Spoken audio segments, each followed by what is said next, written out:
The ship was falling apart. Yuna held onto her mother's hand as the world around them shook and screamed. Metal twisted. Fire burst through the walls. The lights went out and then came back and then went out again. People were running everywhere, crying and shouting, but Yuna could not hear their words.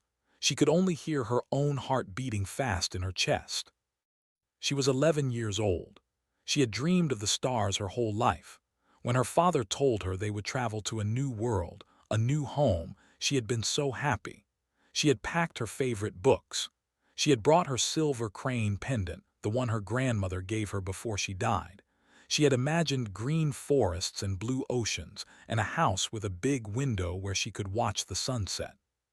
She never imagined this. The colony ship Horizon's Dawn had been flying through empty space when the attack came. Yuna did not understand what was happening at first. She was in her small room, reading a book about animals from Earth when the first explosion hit.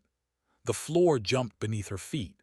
Her book flew from her hands, and then her mother was there pulling her up, telling her to run. Hana was a scientist. She studied alien life.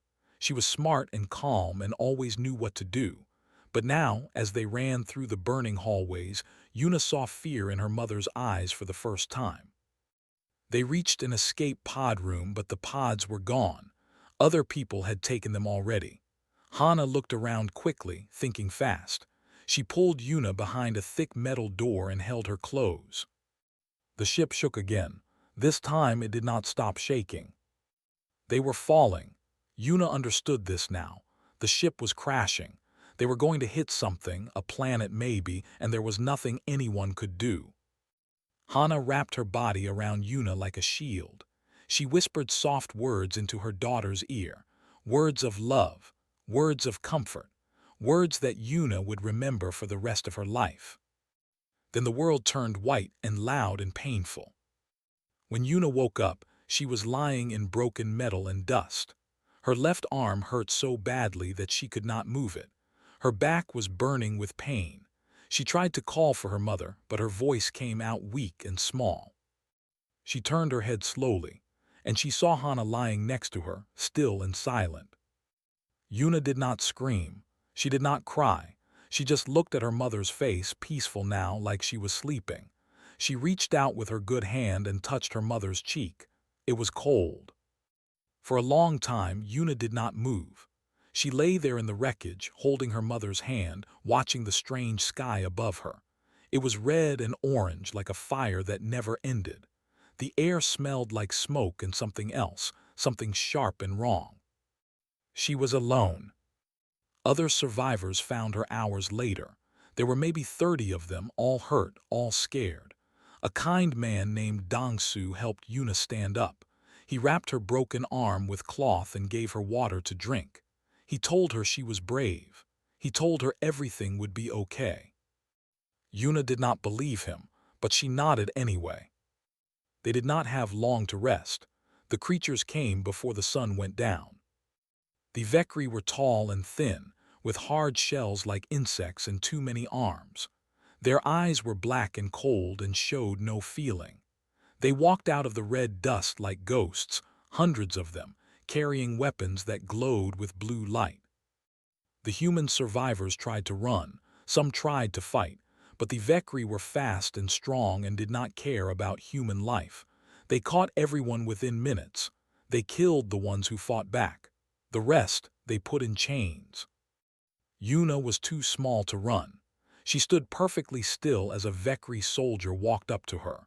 It looked down at her with those empty black eyes. Its mouth moved, making clicking sounds that she did not understand. Then it laughed. At least she thought it was a laugh. It sounded like rocks breaking. The soldier grabbed her by her broken arm and threw her with the other prisoners. Yuna bit her lips so hard that blood came out, but she did not scream. She would not give them that. The commander of the Vekri was called Gal. He was bigger than the others, with golden marks on his shell that showed his rank. He walked among the human prisoners like a farmer looking at animals. His mouth twisted into something that might have been a smile. He spoke in the human language, but his voice was strange and mechanical, like a machine trying to copy human sounds. "Humans," he said slowly, tasting the word. "We have heard of your kind, small, weak, emotional." He kicked a man who was lying on the ground, crying, "Pathetic." Gaul walked to Yuna and stopped. He bent down to look at her more closely. She stared back at him, her face showing nothing. "This one does not cry," Gaul said. He sounded curious. Interesting, but still useless. He stood up and turned to his soldiers. "We came to this planet for the metal in the mountains, but we have a problem. This world belongs to something else, something old, something hungry." The Vekri soldiers made nervous sounds. Yuna saw that even these cruel creatures were afraid of something. Gaul continued. "The dragon Aerith sleeps in the deep hollow. It wakes when strangers come. It kills everything, ships, armies, entire civilizations." He smiled that broken smile again. "But the old stories say it can be pleased with offerings, with sacrifices." He looked at the human prisoners. "We will give it these creatures. While it feeds, we will take what we came for and leave. A simple trade." Some of the humans started begging. Others started crying. Gaul just laughed. Yuna looked down at her chest, where her silver crane pendant still hung. Her mother had given it to her on her 8th birthday. She had said it was for good luck. She had said it would protect her. Yuna closed her eyes and held the pendant tight. She did not know what a dragon was. She did not know what the Vekri planned to do. But she knew one thing for certain. She would not beg, she would not cry. If she was going to die on this strange red planet, she would die the way her mother had taught her to live. With courage, with dignity, with her head held high. The Vekri soldiers began marching the prisoners toward the mountains. Yuna walked with them, her broken arm hanging at her side, her small feet moving through the red dust. Behind her, the wreckage of the horizon's dawn burned against the alien sky. Somewhere out there, among the distant stars, her father was still alive. She believed this with all her heart, and she hoped more than anything that he would never see what was about to happen to her. She hoped he would remember her as brave. The march to the hollow took many hours. The Vekri soldiers pushed the human prisoners forward without rest, without water, without mercy. Those who fell were kicked until they stood again. Those who could not stand were left behind to die in the red dust. Yuna walked in silence. Her broken arm throbbed with every step. Her back, burned from the crash, screamed with pain whenever her torn shirt touched the wounds. But she kept moving. She had no choice. The kind man, Dong-su, walked beside her. He tried to protect her from the worst of the pushing. He shared his small cup of water with her when the guards were not looking. He whispered words of hope when the night grew cold and dark. "Your father will come," he told her quietly. "The rescue ships will find us. You just have to hold on." Yuna wanted to believe him. She wanted to believe that her father would appear in the sky, leading a fleet of ships, saving them all. But she had seen the size of the Vekri fleet in orbit. She had counted their weapons. She knew the truth. No one was coming. As the second day began, they reached the edge of a great crater. It was so big that Yuna could not see the other side. The walls were black stone, sharp and broken like the teeth of some giant beast. Deep inside, far below, she could see a faint red glow, like fire, like blood. The hollow of Aerith. Commander Gaul stood at the edge and spread his many arms wide. He looked pleased, like a hunter who had finally found his prey. "The dragon sleeps below," he announced to his soldiers. "It has not fed in many years. It will be hungry." He turned to look at the human prisoners. Very hungry. The Vekri soldiers laughed. That horrible sound of rocks breaking filled the air. They brought the first human to the edge. It was a young man, maybe 20 years old. He was crying and shaking, begging for his life. The Vekri did not listen. They simply threw him over the edge. His scream lasted a long time. Then it stopped suddenly, cut off by something that sounded like thunder. Yuna felt Dong-su's hand on her shoulder. He was shaking too, but he tried to hide it. For her sake, she knew. One by one, the humans were thrown into the hollow. Some fought, some prayed, some were silent. The result was always the same: the scream, the thunder, the silence. When there were only a few prisoners left, Gal walked over to Yuna. He grabbed her by the back of her shirt and lifted her up like she weighed nothing at all. "I saved the best for last," he said, his black eyes shining with cruel joy. "The little one who does not cry." Dong Su tried to stop him. He threw himself at Gal, fists swinging. But the commander was too fast. He hit Dong Su with one of his arms, and the kind man flew backward, landing hard on the rocks. "Brave," Gal said, looking at Dong Su's body. "Stupid, but brave. Your kind always fights even when there is no hope." He shook his head slowly. "That is why you will never matter in this galaxy. You do not know when to give up." He carried Yuna to the edge of the hollow. She could feel the heat rising from below, pressing against her skin like invisible hands. She could smell something old and powerful, like ash and lightning mixed together. Gal held her out over the darkness. She hung there, her feet dangling over nothing, looking down into the red glow far below. "Let this be my final gift to the dragon," Gal called out loudly. "A broken human child. Surely even a god can appreciate a good joke." The soldiers laughed again. Some of them pointed at her. Some of them made those clicking sounds that passed for Vekri words. Gal leaned close to Yuna's ear. His breath was cold and smelled like metal. "Any last words, little human?" Yuna turned her head slowly. She looked into his black eyes without fear, and then she did something that surprised even herself. She smiled. "My father will find you," she said quietly. "And when he does, you will wish the dragon had eaten you instead." For one moment, just one small moment, she saw something in Gal's eyes. Surprise, maybe, or doubt, but it was gone as quickly as it came. "Goodbye, little human," he said. And he let go. Yuna fell. The wind rushed past her so fast that she could not breathe. The walls of the hollow were a blur of black stone. The red glow grew brighter and brighter until it was all she could see. She did not scream.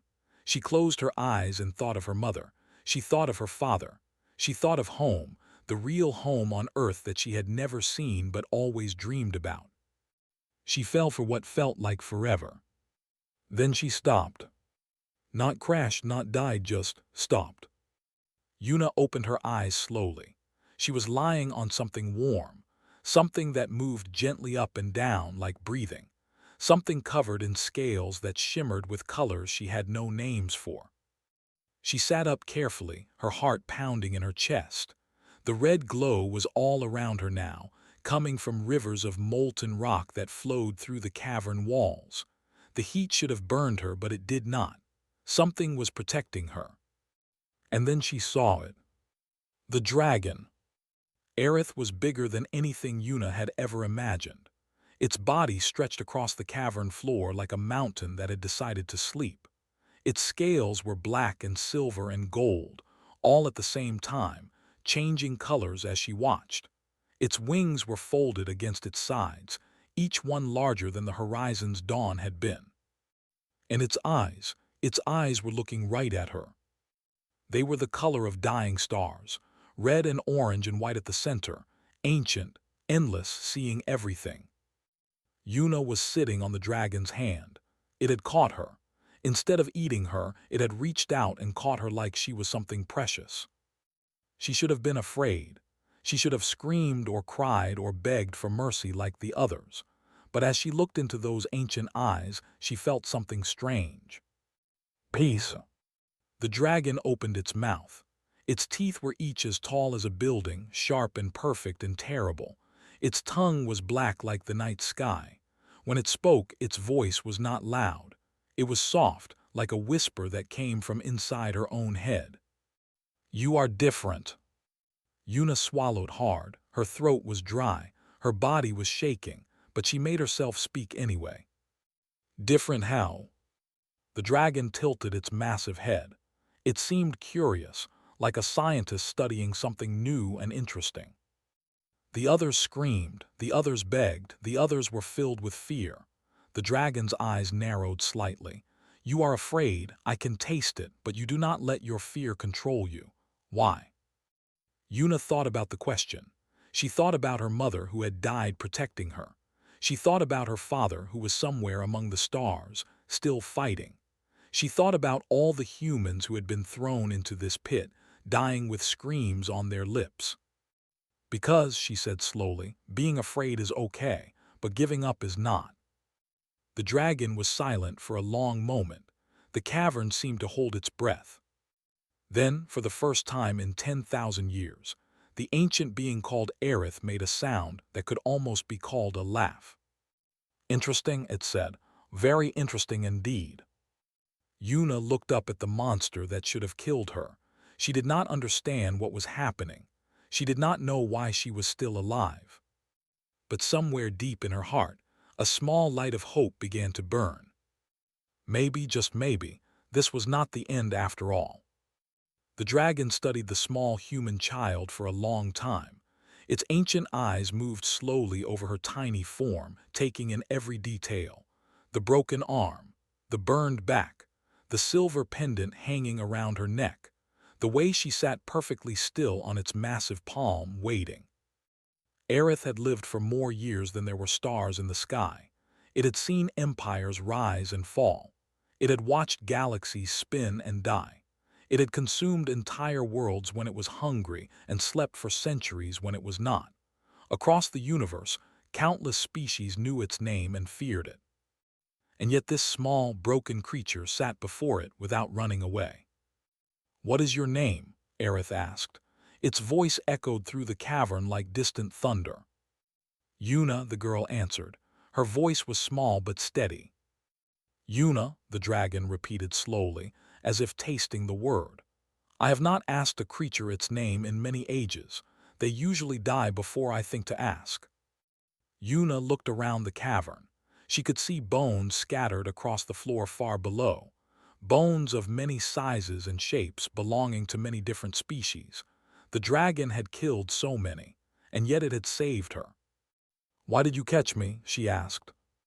The dragon's eyes narrowed. "I do not know. That is what makes this interesting." It brought its other hand up slowly, carefully, and used one massive claw to gently touch the silver pendant around Yuna's neck. "What is this?" Yuna's hand went to the crane pendant. "My grandmother gave it to me before she died. It's supposed to bring good luck." "Luck," Aerith said. There was something in its voice that might have been amusement. "I have not believed in luck for a very long time, and yet here you are. Perhaps luck is real after all." The dragon lowered its head until its eye was level with Yuna. The eye alone was bigger than her entire body. She could see herself reflected in it, small and fragile and impossibly brave. "I am going to look inside your mind," Aerith said. "This is how I learn about my prey, how I taste their essence before I consume them. It does not hurt. Much." Before Yuna could respond, she felt something strange. Like a warm wind blowing through her thoughts, like gentle fingers touching her memories. The dragon was inside her head, looking at everything she had ever seen or felt or dreamed. It saw her mother, reading bedtime stories on the colony ship. It saw her father, teaching her to count the stars through the window. It saw the crash, the fire, the death. It saw her grief, deep and raw and endless. And it saw something else, something that made the ancient dragon pause. Love, so much love, for her parents, for her home, for a world she had never seen but always dreamed about. Even now, even facing death, that love burned inside her like a star that refused to go out. Aerith pulled back from her mind. For a long moment it was silent. "You are not afraid of dying," the dragon finally said. Its voice was different now, softer, almost gentle. "I can see this. Death does not scare you." "I'm afraid of dying," Yuna admitted. "But I'm more afraid of dying badly, of dying scared and crying and begging. My mother didn't die like that. She died protecting me. She died brave." She looked up at the massive creature before her. "I want to die brave too." The dragon stared at her for another long moment. And what about the ones who hurt you? The insect creatures who threw you into my pit? Do you want them to die? Yuna thought about Commander Gaul, about his cruel laugh, about the way he had grabbed her broken arm without caring how much it hurt. She remembered watching him throw innocent people to their deaths, one after another, while his soldiers laughed. Yes, she said quietly, I want them to suffer. I want them to feel what we felt. But, she paused, struggling to find the right words, but I don't want to become like them. I don't want to be cruel just because they were cruel to me. Aerith made that almost laughing sound again. You are a strange little creature, Yuna. Most beings I have met want revenge above all else. They would burn the universe to punish their enemies. But you want justice with kindness, punishment without cruelty. Is that wrong? Yuna asked. No, the dragon said slowly. It is rare, it is precious, it is something I had forgotten existed. The great creature shifted its body, and the entire cavern seemed to move with it. Yuna held onto one of its scales to keep from falling. Long ago, Aerith said, before I was a monster, I was a guardian. My kind protected the young and the weak. We watched over civilizations, helped them grow, kept them safe from the darkness between stars. The dragon's voice grew heavy with old sadness. But the universe changed. Species became cruel. They hunted us, feared us, tried to destroy us. One by one, my kind died, until I was the only one left. Yuna listened without speaking. She could feel the loneliness in the dragon's words. 10,000 years of being alone. 10,000 years of being feared and hated by every creature in existence. I became what they expected me to be, Aerith continued. A monster, a destroyer. If they would not love me, then they would fear me. At least fear is something. At least fear meant I was not invisible. That sounds really sad, Yuna said softly. The dragon looked at her with surprise. Sad. You were alone for so long, nobody to talk to, nobody who cared about you. Yuna tilted her head thoughtfully. Did it hurt, being alone for so long? Aerith was silent. In 10,000 years, no one had ever asked it that question. Not once. Every creature it met saw only a monster to be feared or a god to be worshipped. No one had ever looked at it and seen something that could be hurt. Until now. Yes, the dragon admitted. Its voice was barely a whisper. It hurt very much. Yuna nodded slowly. She understood that kind of pain. She had felt it when her mother died. That empty feeling inside, like part of her heart had been torn away. I'm sorry, she said simply. Why are you sorry? You did not cause my loneliness. I know, but someone should have said sorry a long time ago. Someone should have seen that you were hurting. Yuna looked up at the ancient creature with clear, honest eyes. So I'm saying it now. I'm sorry you were alone. For the first time in 10,000 years, something changed inside Aerith. Something old and cold and broken began to warm. A memory stirred, a memory from long ago when the universe was young and full of hope. This was what it felt like to be understood. The dragon made a decision then, a decision that would change the history of the galaxy.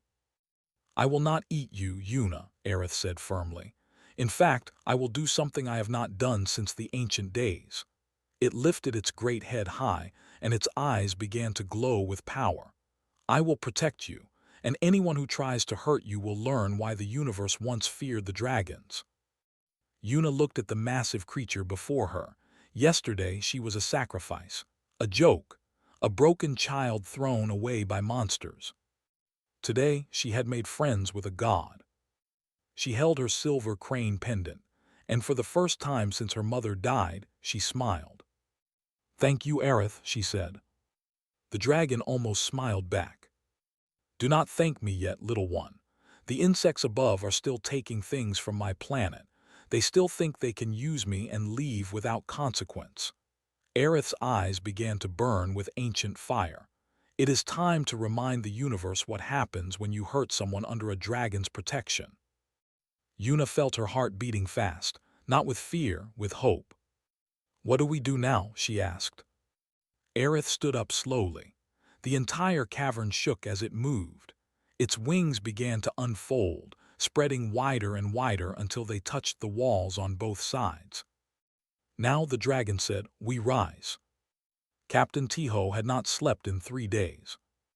He stood on the bridge of the rescue ship Dawn's Hope, staring at the stars through the main window.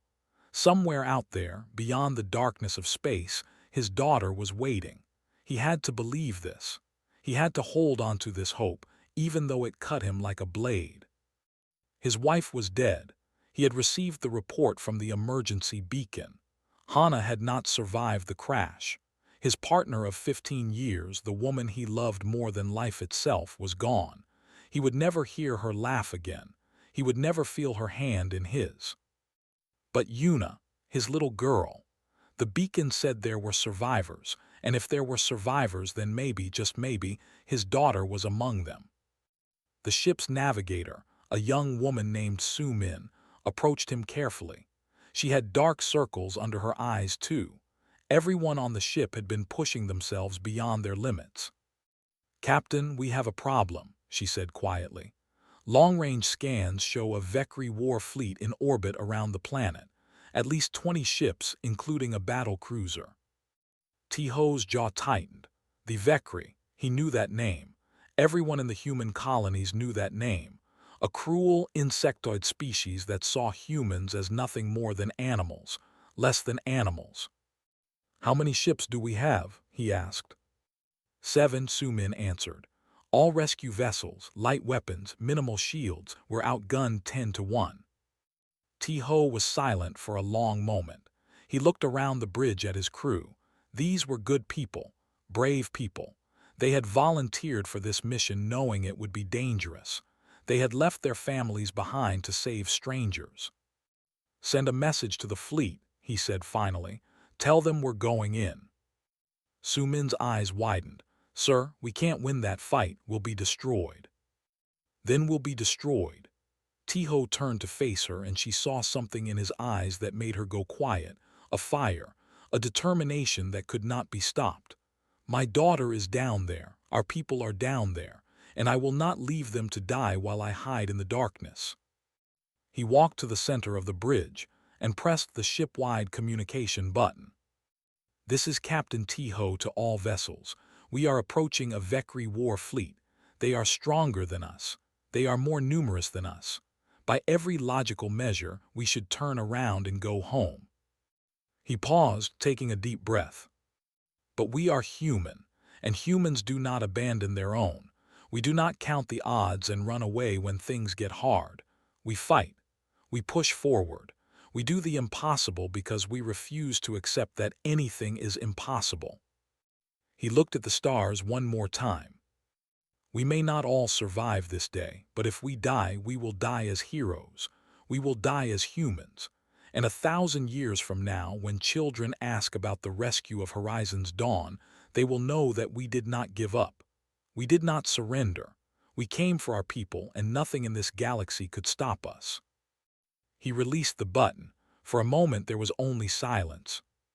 Then, one by one, the crew began to cheer.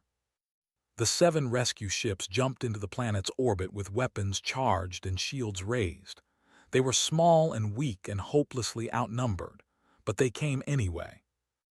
The HFY were surprised. They had not expected humans to be so foolish. Commander Gall, watching from the surface through his communication device, laughed when he heard the report. "Let them come," he said to his soldiers. "Let them watch their planet burn. Let them see what we do to species that annoy us." The battle in orbit was fierce. Human ships dodged and weaved between the larger HFY vessels, using their small size to avoid the worst of the enemy fire. They fought with everything they had, taking down 4 HFY ships before the first human vessel was destroyed. On the planet's surface, Gall stopped laughing. "How is this possible?" he demanded. "They are insects, bacteria. They should have died in the first minute." His lieutenant made nervous clicking sounds. "Commander, the humans are using strange tactics. They are not fighting to win. They are fighting to buy time." "Time for what?" Before anyone could answer, the ground began to shake. At first it was small, just a gentle trembling that made the dust dance, but it grew quickly, becoming stronger and stronger until the Vekri soldiers could barely stand. Cracks appeared in the rocky ground. The red sky seemed to darken. And then from the hollow of Aerith, a sound rose up. A roar. It was not loud the way a bomb is loud. It was loud the way the universe is big. It filled everything, crushing all other sounds beneath its weight. The Vekri soldiers covered their ears and screamed, but they could not escape it. The roar was inside them, shaking their very bones. Commander Gaul watched in horror as the edge of the hollow began to crumble. Something was coming up from below, something massive, something ancient, something that had not flown in 10,000 years. Aerith rose from the pit, like a nightmare made real. Its wings spread across the sky, blocking out the sun. Its scales gleamed with colors that did not exist in normal space. Its eyes burned with the fire of dying stars, and on its back, holding onto a scale with her one good hand, was a small human girl. Yuna. She was alive, she was unburned. She was riding a dragon. Gaul's legs gave out beneath him. He fell to his knees, staring up at the impossible sight. "No," he whispered. "No, no, no, this cannot be. The dragon should have eaten her. It should have eaten all of them." Aerith looked down at the Vekri army. Its ancient eyes saw everything, every soldier, every weapon, every act of cruelty they had committed. "You threw your garbage into my home," the dragon said. Its voice echoed across the entire planet. "You killed innocents on my world. You laughed while they screamed." Gaul tried to run. He pushed himself up and started moving toward his ship, but he was too slow. He was always going to be too slow. "I have slept for 10,000 years, Aerith continued. "I was tired. I was lonely. I had forgotten what it meant to care about anything." The dragon's mouth began to glow with black fire. "This child reminded me, and now I will remind you why the universe once feared my kind." The dragon breathed. Black fire swept across the Vekri army like a wave. Soldiers screamed and ran, but there was nowhere to go. Their ships tried to take off, but Aerith swatted them from the sky with its massive tail. In less than a minute, half of their forces were destroyed. In orbit, the Vekri fleet saw what was happening on the surface. They saw their ground forces dying. They saw the dragon rising higher and higher, coming for them next. They tried to run. They did not get far. Captain Tiho watched through his bridge window as Aerith flew into space. He saw the dragon tear through Vekri warships like they were made of paper. He saw black fire consuming metal and flesh alike. And he saw, on the dragon's back, a small figure waving at him. Yuna. His daughter was alive. His daughter was riding a god. Tears ran down his face. He did not try to stop them. "All ships," he said, his voice breaking with emotion. "Stand down. The battle is over." When the last Vekri ship was destroyed, Aerith flew toward the human fleet. The rescue vessels were battered and damaged, barely holding together. Their crews stared out their windows in amazement as the massive dragon approached.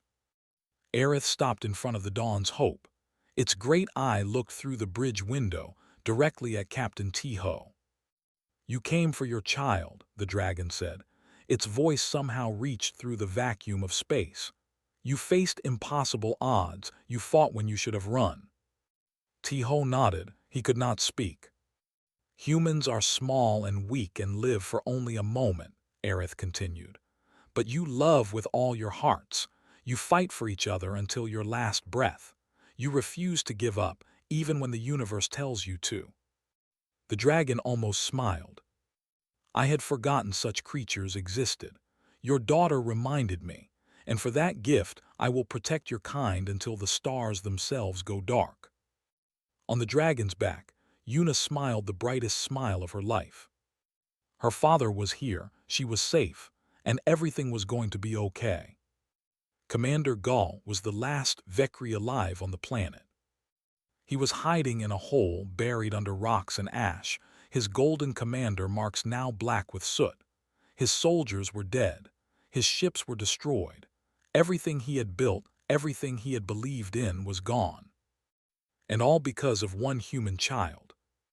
He heard footsteps approaching, light footsteps like those of a small creature. He pressed himself deeper into his hiding spot, making himself as small as possible. Maybe they would not find him. Maybe he could escape when night came. "I know you're there." The voice was small and young, a child's voice. Gal felt his body go cold. He looked up and saw Yuna standing at the edge of his hole. She was not alone. Behind her, blocking out the entire sky, was the dragon. Aerith's burning eyes looked down at him like two suns waiting to explode. Gal screamed. He tried to climb out of the hole, to run, to do anything. But Aerith simply reached down with one massive claw and lifted him into the air.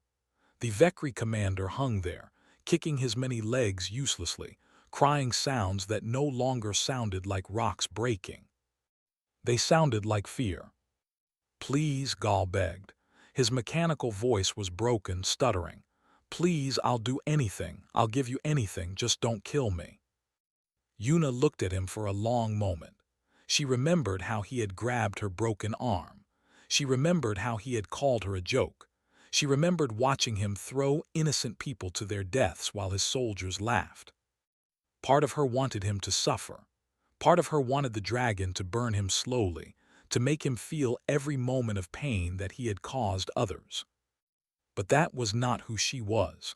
That was not who her mother had raised her to be. "Let him go," Yuna said quietly. Aerith turned its great head to look at her. "Are you certain? This creature hurt you. It killed your people. It deserves to die 1,000 deaths." "I know what he deserves," Yuna answered. "But killing him won't bring anyone back. It won't fix what he broke." She looked at Gal's terrified face. "Let him live. Let him go home. Let him tell everyone what happened here." The dragon was silent for a moment, thinking. "You want him to spread fear," Aerith said slowly. "You want every species in the galaxy to know what happens when they harm humanity." Yuna shook her head. "No, I want him to spread truth, the truth about what humans are, the truth about what we can do when we're pushed too far." She stepped closer to Gal, looking directly into his black eyes. "I want every creature who thinks about hurting a human child to remember this day, to remember that a little girl, thrown away as garbage, made friends with a god." Gal stared at her with something that looked like amazement. Even now, even after everything, this child was not calling for his death. She was offering him mercy. He did not understand. "Why?" he asked, his voice barely a whisper. "I hurt you. I killed your people. Why would you let me live?" Yuna was quiet for a long time. She thought about her mother who had died protecting her. She thought about her father who had crossed the stars to save her. She thought about all the humans who had suffered and died on this planet. "Because," she finally said, "if I become cruel like you, then you win. You take away my humanity. You turn me into a monster." She touched the silver crane pendant around her neck. "My mother taught me to be kind, even when it's hard, especially when it's hard. I won't let you take that from me." Aerith made a sound that was almost like pride. "You are remarkable, little one," the dragon said.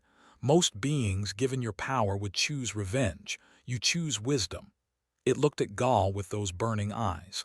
"Very well. The insect will live, but he will carry a message." The dragon brought Gal close to its massive mouth.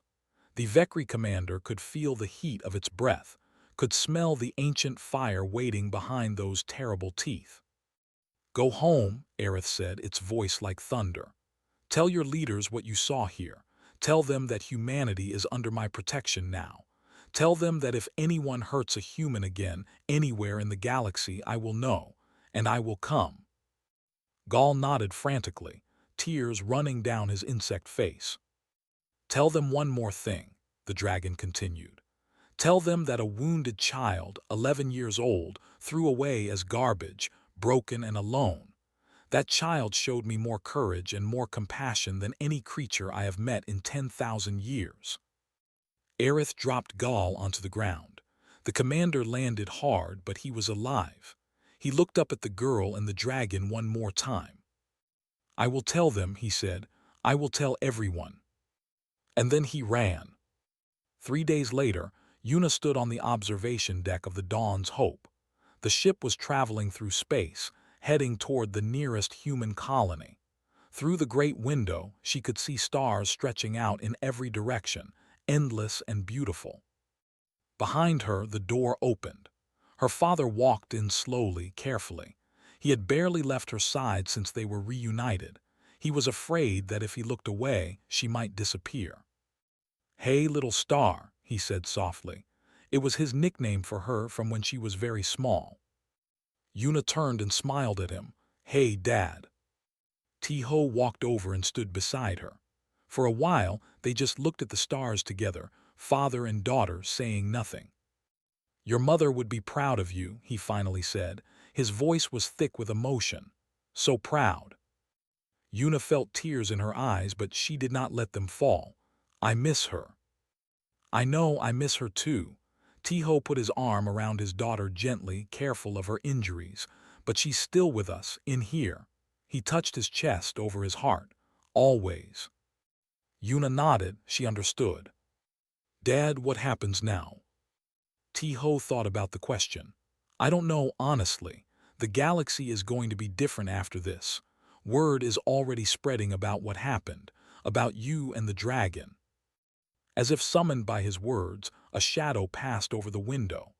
Aerith was flying alongside the ship, its massive wings moving slowly through the vacuum of space. The dragon turned its head and looked through the glass at Yuna.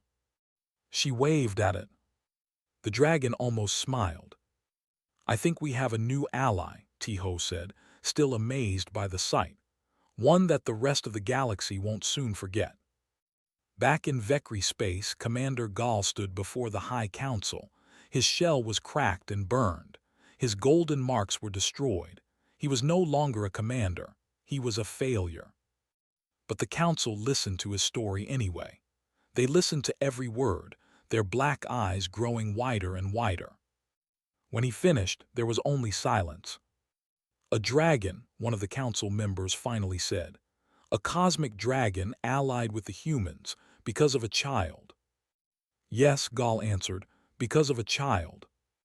The council looked at each other. They were afraid. For the first time in their species' history, they were truly afraid of humans. Not because humans were strong, not because they had powerful weapons or great armies, but because humans had something the Vekri did not understand, something they could not fight. Heart, love, the refusal to give up even when everything seemed lost. "We will not attack humanity again," the head of the council announced. "Let this be recorded in our history. Let every generation remember the lesson of the Red Planet." And so it was. Months passed. Yuna's arm healed. Her burns faded to small scars. She returned to school, made friends, tried to live a normal life. But she was never truly normal again. She was the girl who rode the dragon, the child who showed compassion to a monster and was shown compassion in return, the tiny human who changed the entire galaxy. Sometimes, late at night, she would go outside and look up at the stars. And sometimes, if she looked very carefully, she could see a shape moving between the distant lights, a shape with wings wider than worlds. Aerith was out there, watching, protecting, keeping its promise. On her 16th birthday, Yuna received a gift. It appeared in her room overnight, wrapped in cloth that seemed to be made of starlight. Inside was a scale, black and silver and gold all at once, with a note written in a language that no human should have been able to read. But Yuna read it easily. "For my little friend," the note said, "may you always fly." She smiled and placed the scale next to her silver crane pendant. 2 gifts from 2 different guardians. 2 reminders that love was the strongest force in the universe. Outside, somewhere among the endless stars, a dragon smiled too. because it was no longer alone. And it never would be again.